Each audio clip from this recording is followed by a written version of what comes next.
الحمد لله نحمده ونستعينه ونعوذ بالله من شرور أنفسنا ومن سيئات أعمالنا من يهده الله فلا مضل له ومن يضلل فلا هادي له وأشهد أن سيدنا ونبينا محمدا عبده ورسوله أما بعد ومن تفسير قول لا إله إلا الله قوله تعالى لا إله إلا الله ترجم كما رجعت يا الله سبحانه وتعالى نجر ይገልጽልናል ማለት ነው። يقول الله جل وعلا الله سبحانه وتعالى من ይላል يا أيها الرسول እናንተ መላእክተኞች ሆይ ኩሉ ተመገቡ ሚን ጠይባቲ ከጥሩ ነገር እኔ ከፈጠርኩላችሁ ከጥሩ ሲሳይ ተመገቡ ወአዕመሉ ሷሊሐን ስራንም መልካም ስራዎችን ስሩ ኢኒ የኮ ቢማ ተዕመሉነ እናንተ በምትሰሩት ስራ ሁሉ ዓሊም አዋቂ ሆንኩ ጌታ ነኝ ይላል።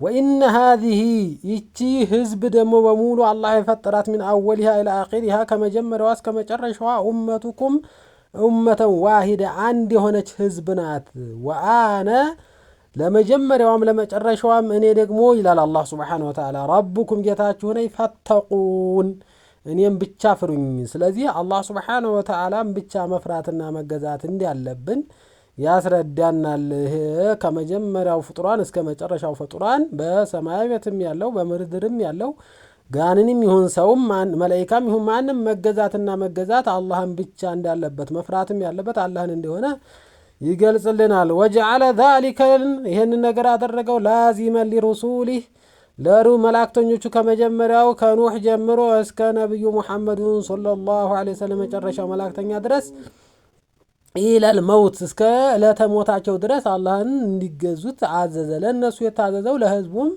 ስራ ይሆናል ማለት ነው። ከማ ቃለ ተዓላ አላህ Subhanahu Wa Ta'ala ብሎ እንደገለጸው ወዕቡድ ረበከ ጌታህን ተገዛ ሐታ የእቲየከል የቂን እርግጠኛው ሞት እስከሚመጣ ድረስ ለተፈጻሚ እስከሚደርስ ድረስ አላህን ብቻ ተገዛ።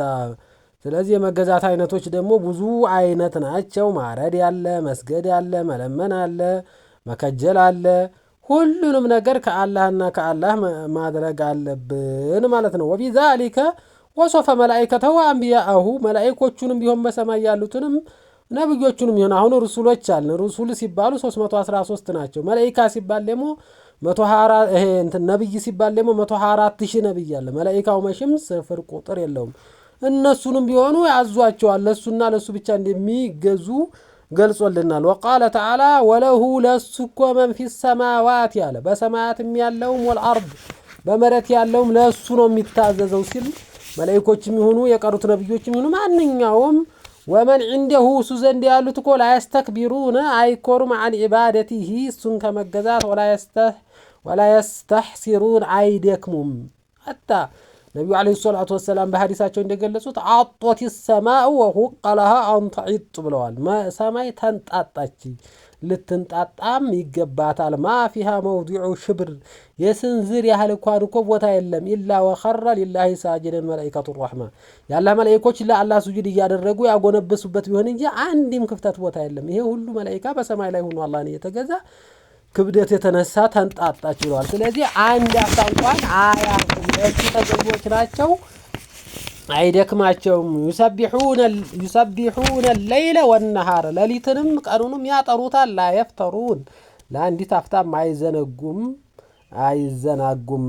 ስለዚህ ነብዮችም ይሁን መላእክቶችም ይሁን ማንኛውም ፍጡር አላህን ነው የሚገዛው መገዛት ያለብንን እሱንም ብቻ ነው። በሌላ አያትም ይሄንን አላህ Subhanahu Wa Ta'ala ያጠናክረዋል። ኢነል ለዚነ ነዛ عند ربك ጌታ ዘንድ ያሉት እኮ አለ ሰማያት ማለት ነው። ሰማያት ዘንድ ያሉት አላህ ከሰማይ በላይ ነውና የረቢክ ያለው ለዛ ነው።